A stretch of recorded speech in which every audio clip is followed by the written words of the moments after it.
Merci beaucoup, Madame la Présidente, cher Claude. Monsieur le Sénateur, Olivier Cadic, Mesdames et Messieurs, les conférenciers, chers amis, israéliens, francophones, francophiles et franco-israéliens.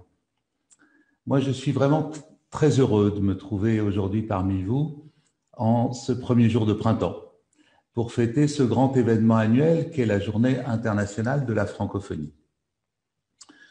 Il s'agit d'un sujet auquel je suis très attaché. Sur le plan professionnel, pour avoir exercé les fonctions de directeur de cabinet du ministre de la Coopération et de la Francophonie, c'était il y a 20 ans, et j'avais entre autres supervisé la réforme en profondeur des structures de TV5 permettant la création de TV5 Monde, et puis j'avais retravaillé la carte des implantations de RFI en Afrique. Mais j'y suis sans doute plus attaché encore à titre personnel. À Alexandrie, où ils étaient nés, mes parents se sont connus grâce à leurs études en français. Dans les deux établissements dirigés par l'Alliance israélite universelle, dans cette ville, au cosmopolitisme rayonnant. Et c'est tout naturellement que l'amour de cette langue et des cultures qu'elle porte les conduisit à choisir Paris lorsqu'il fallut partir d'Égypte. Ils m'ont transmis cet amour-passion et celui-ci m'a construit. Aussi, suis-je particulièrement sensible à la phrase d'Albert Camus, cet immigré venu de la rive sud de la Méditerranée, sensible à cette citation que vous avez choisi, cher Claude, de mettre en exergue de cette magnifique journée. Ma patrie, c'est la langue française. J'y reviendrai. Mais je rappelle d'abord quelques éléments essentiels, comme vient de le faire le sénateur Olivier Cadic. La langue française est parlée par près de 300 millions de personnes dans le monde et près de 80 pays ont en partage les cultures francophones, un véritable trait d'union entre les nations des 5 continents. Et célébrer la francophonie, c'est reconnaître le potentiel de la langue et de la culture pour unir les peuples, pour créer des espaces de dialogue, pour réfléchir ensemble à notre avenir commun. Lors de sa visite en Israël en début d'année dernière, le président de la République, Emmanuel Macron, avait rappelé la priorité qu'il souhaitait donner à la langue française et au plurilinguisme. Un an plus tard, le dictionnaire des francophones est en place sous forme d'une application numérique collaborative et d'un site internet lancé il y a 3 jours. Et puis bientôt, ce sera l'ouverture de la Cité internationale de la langue française dans le château en cours de rénovation de Villers-Cotterêts, comme cela vient d'être évoqué par monsieur le sénateur. Il s'agit d'un lieu hautement symbolique pour la francophonie puisque c'est dans ces murs que la fameuse ordonnance de Villers-Cotterêts fut signée par François Ier en août 1539, rendant obligatoire la langue française dans les actes de l'administration et de la justice à la place du latin. Et j'ajouterais que cette ordonnance est le plus ancien texte législatif encore en vigueur en France, puisque ces 2 articles concernant la langue française n'ont jamais été abrogés. Faut-il rappeler l'importance de l'investissement de la France dans l'enseignement et la promotion du français? Avec le développement des lycées français à l'international, on compte aujourd'hui sans doute à peu près 370 000 élèves dans des établissements français à l'étranger. Et puis, Israël est particulièrement à l'honneur depuis que nous avons décidé d'y développer des filières d'excellence il y a 18 mois. J'ai ainsi eu l'honneur et le plaisir d'ouvrir la dernière édition de la Journée internationale des professeurs de français, qui s'est tenue les 25 et 26 novembre dernier, articulée autour d'un grand colloque international entièrement consacré à Israël et l'apprentissage du français langue étrangère, notamment par les nouvelles pratiques permises par le numérique. Donc, on a eu ce grand événement avec 40 pays issus des 5 continents pour ce temps fort, et puis également des membres de l'OIF, l'Organisation internationale de la francophonie, de l'AUF, l'Agence universitaire de la francophonie, et puis l'Assemblée parlementaire de la francophonie. Alors, je dirais un mot dans le cadre sûrement de l'interview de conclusion sur la question de l'entrée d'Israël dans l'OIF, mais je dirais que ici, en introduction, que bien évidemment, la France soutient totalement l'entrée d'Israël, la candidature d'Israël lorsque Israël présentera cette candidature. Cela se prépare et nous allons le préparer ensemble. En attendant, la francophonie en Israël, elle se décline au quotidien en s'appuyant sur une communauté française et franco-israélienne d'environ 170 000 personnes et environ 850 000 locuteurs francophones.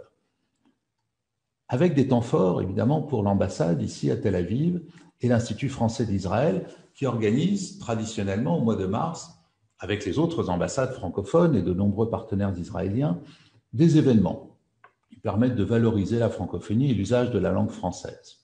Donc au programme cette année, malgré la pandémie, citons le Festival du film francophone, une grande dictée de la francophonie ou encore, évidemment, aujourd'hui, notre journée débat sur la langue française en partenariat avec le campus francophone du Collège académique de Netanya. Autant de possibilités d'explorer en quoi la langue française est porteuse d'identité et fait lien entre les francophones. Parce qu'il s'agit bien d'identité. Comme le souligne Michel Serres, ce n'est pas rien le vocabulaire, oublier sa langue, c'est perdre son âme. Et il s'agit bien de liens, au-delà des pays. Sioran, philosophe et écrivain roumain d'expression française, le rappelle ainsi, on n'habite pas un pays, on habite une langue. Une patrie, c'est cela et rien d'autre. Et moi, j'aime l'emploi de ce mot patrie qui est quelque peu tombé en désuétude aujourd'hui.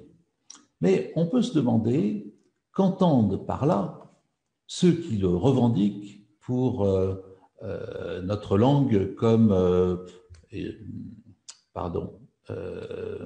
évidemment comme Camus ou Sioran, mais aussi les prix Goncourt, Éric Orsena ou encore Leila Slimani. Quelle est donc cette patrie qu'ils évoquent? Permettez-moi de m'y arrêter un instant. D'abord pour rappeler que la patrie relève de la fusion d'un héritage et de la sacralisation de celui-ci.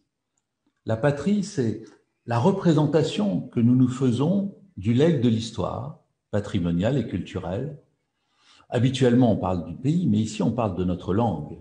C'est un héritage d'une infinie richesse accumulée au fil des siècles par une transmission jamais interrompue entre générations successives. Et c'est en même temps la sacralisation de cet héritage, liée à la conscience de ce que nous lui devons et à l'amour que nous lui portons, en ce que cet héritage est constitutif de notre identité, producteur de sens collectif et ordonnateur de notre temporalité. Oublier la sacralisation et la patrie se réduit alors à un héritage offert à tous mais qui ignore l'essentiel, le mystère du lien qui nous relie à cet héritage, une sorte de mystère indépassable de ce qui fait en chacun un ancrage et collectivement un lien. Autant dire que la phrase de Camus demeure dans un monde à la fois imprévisible et instable d'une lumineuse modernité.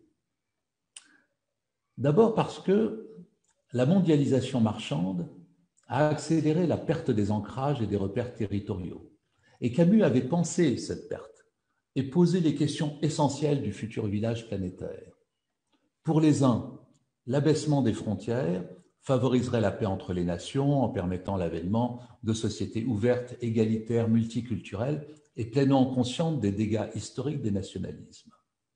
Mais pour d'autres, le concept de citoyen du monde resterait une dangereuse mystification. L'abolition progressive des frontières aurait pour conséquence la destruction des identités, ainsi que la création de nouvelles et multiples lignes de fractures sociales et culturelles, lesquelles ébranleraient inévitablement les cohésions nationales. Vers qui se tourner alors? Vers quel groupe de ses semblables pour trouver son équilibre personnel, s'engager autour d'un projet mobilisateur et parfois sentir la sérénité d'une promesse partagée? Et c'est précisément là, alors qu'une nouvelle géographie de communautés aux références culturelles partagées s'établit sans lien avec les territoires, c'est précisément là que s'affirme l'importance de la francophonie. Et nous allons la retrouver dans les différentes communications de cette journée sur toutes les facettes de la langue française, linguistique bien sûr, avec notamment le slam, mais aussi littéraire et philosophique, éducative, artistique avec le théâtre et le cinéma. Et donc vous allez tous participer aujourd'hui à un foisonnement intellectuel de très haut niveau qui montre l'ampleur et la profondeur de la pensée française et francophone, dont la portée conjugue à la fois, je dirais, le local et l'universel. Alors, je vous souhaite une bonne journée à tous. Je remercie encore tous les participants, tous les organisateurs de cette magnifique fête de la francophonie, car il faut toujours garder cela en tête, la francophonie est d'abord une fête. Merci à tous.